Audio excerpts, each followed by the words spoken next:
Hello, I'm Toby. I am going to be doing a behind the scenes using Invideo's wonderful Agent 1 on a project I've been sitting on for a hot moment and one I've been wanting to get started on, but haven't had the immense AI tools necessary to make it an enjoyable experience because there's a lot of detail. And anyway, I'll get into why Agent 1 is going to be perfect for this job. But yeah, this is the Combat of the 30 is a screenshot which was pulled through Agent 1 on a painting of what happened on the fateful day of the Combat of the 30.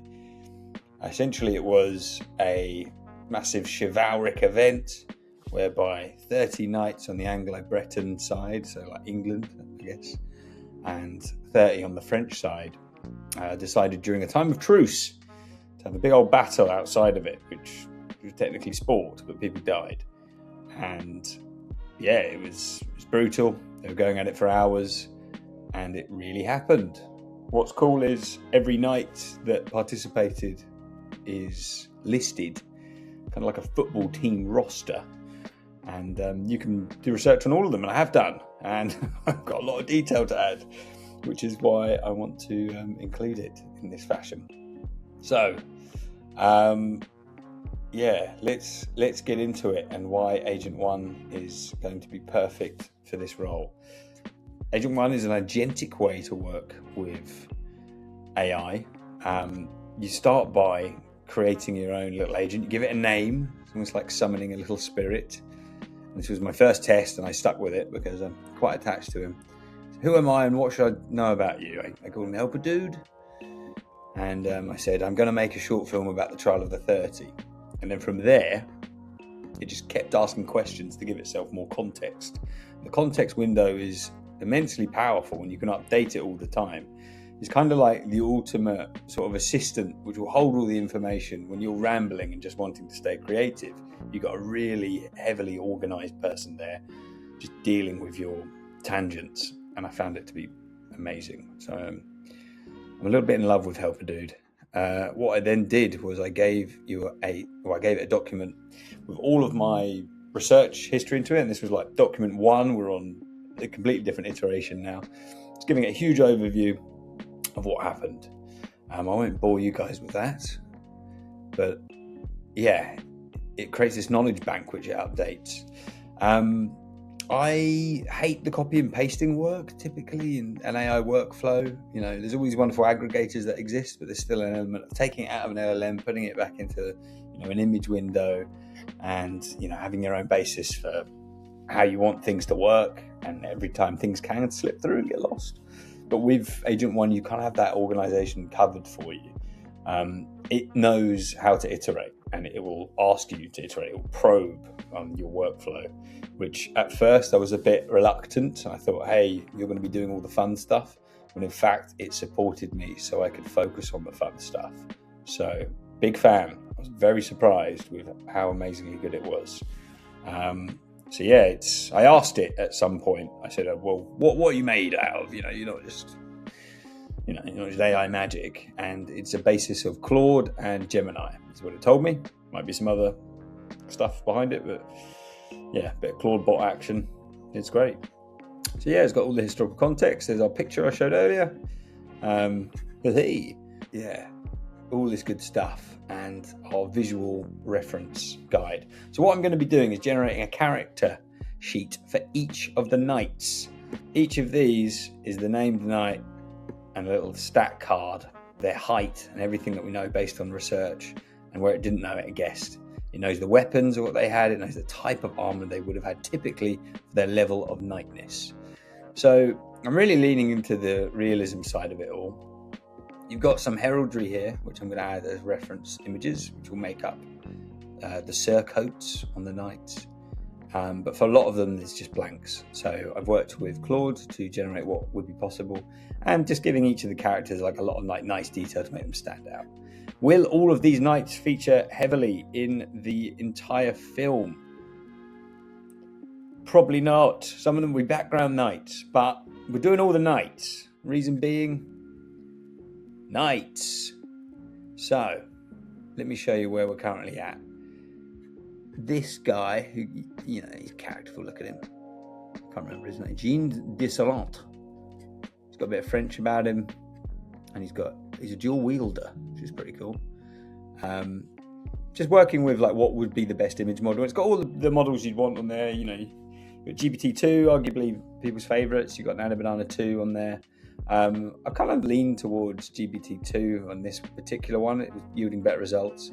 But what I'll do, because I'm batch processing, I'll get an option with Google Nano Banana 2 and GPT-2. I'm doing the character sheet in the location because this short will pretty much happen all in one location. It's just going to be a big melee. This guy's pretty happy with. This is from a Surcoat reference that we had. So I'm actually at the point now where I'm going to kick off a mass batch. From there, I'm going to trust that the agent can then package up all of the relevant different people into folders that I can then put onto my Figma board.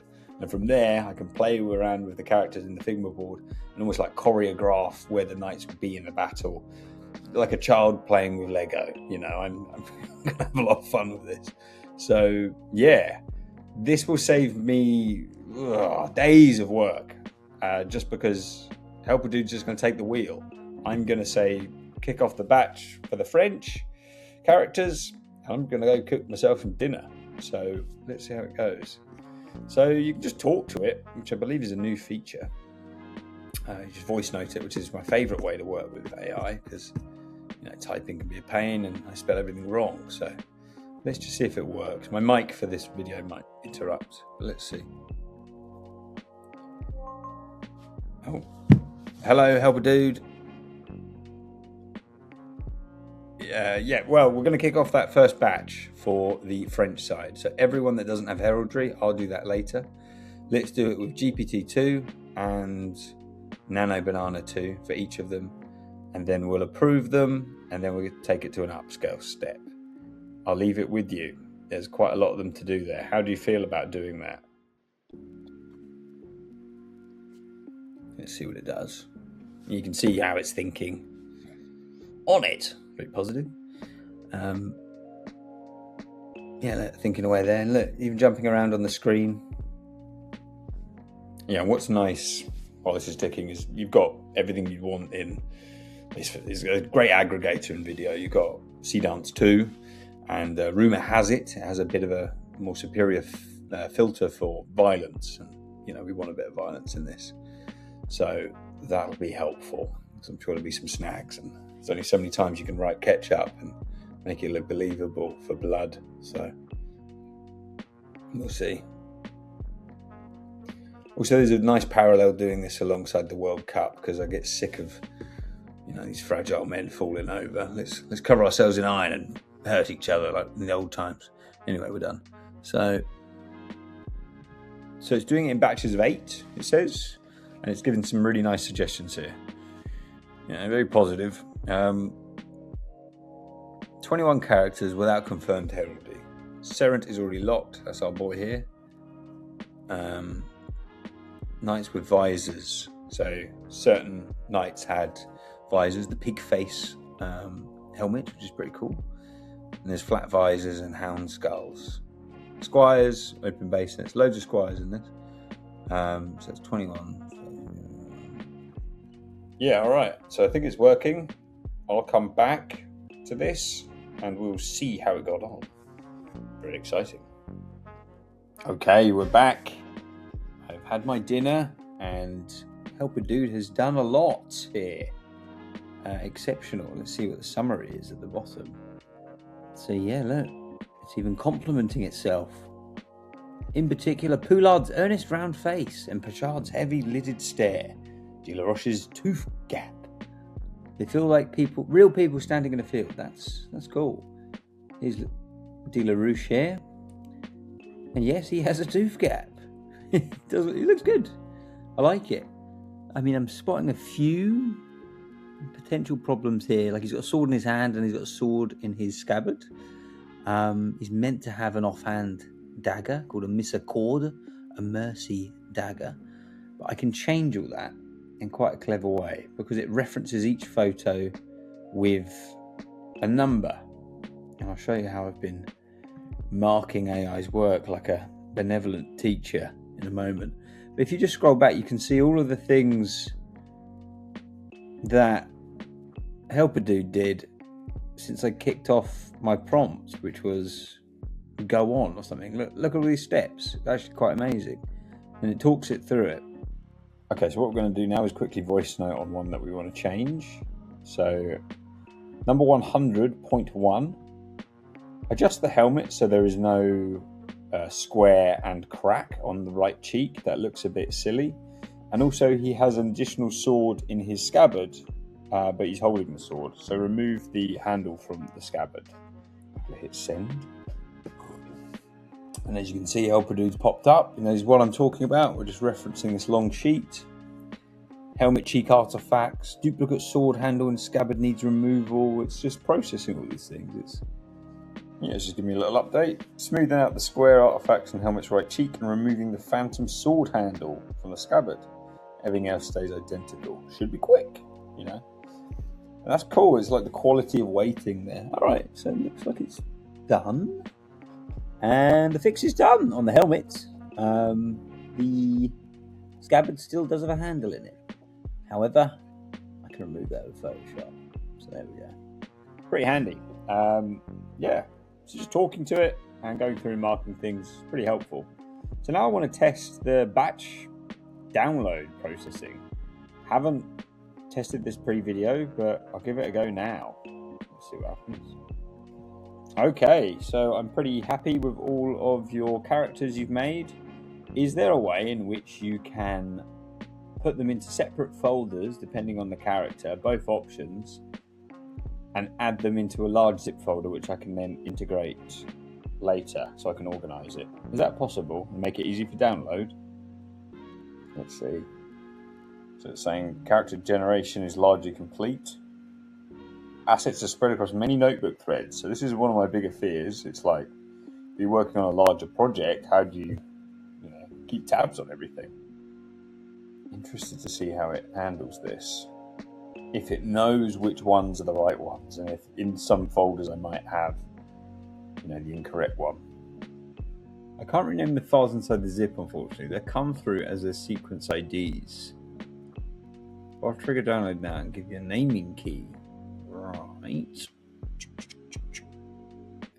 Okay, so new day. I have done a bit more progress. What happened was I took the first draft of the first batch that we put together and put it back into Claude, where I've got all my historical references there, and we assessed it for historical accuracy. It's just a thing I like to do when doing a historical project. We then tweaked and made things more accurate together. We had a few issues with surcoats and weaponry, but really happy with it now. And what was really nice is I could update that context and just put it in the context window for Invideo, and it would just update it all, and it would omit anything that was negative previously. Claude and Invideo worked really well together in this sense. I think in future I'd probably be able to do everything in platform because it's with Invideo, which will really remove the need for copying and pasting between the two. So yeah, interesting learning process. I could see that it was working really well with the other LLM. So to overcome the problem with the folder structure and the mass download, what Invideo devised was a way in which it had labeled everything with the names and corresponded it to how it initially named it. It says it's in the roadmap that you can rename things and batch download. I'm sure that will come. It's very good. But what I did, I took all of those things, made a plugin with Claude and put it into Figma. Ta-da! And here we have all our knights placed on their character sheets. So really happy with that. So yeah, super chuffed with that whole process. It was amazing to do work passively. As you saw, I just left Invideo to get started on its own. I've never had that experience with working with AI agentically for doing mass batch downloads. So all in, very impressed and happy with that. I'm excited to get started on the main production. This has been a really cool pre-production step. Something you've got to get right is the character sheets and look and style. It's really hard to unpick later. So I'm happy to have had support in this way and got it to where it is. So yeah, hope you've enjoyed. Hope you've learned something. Excited to show you what's next.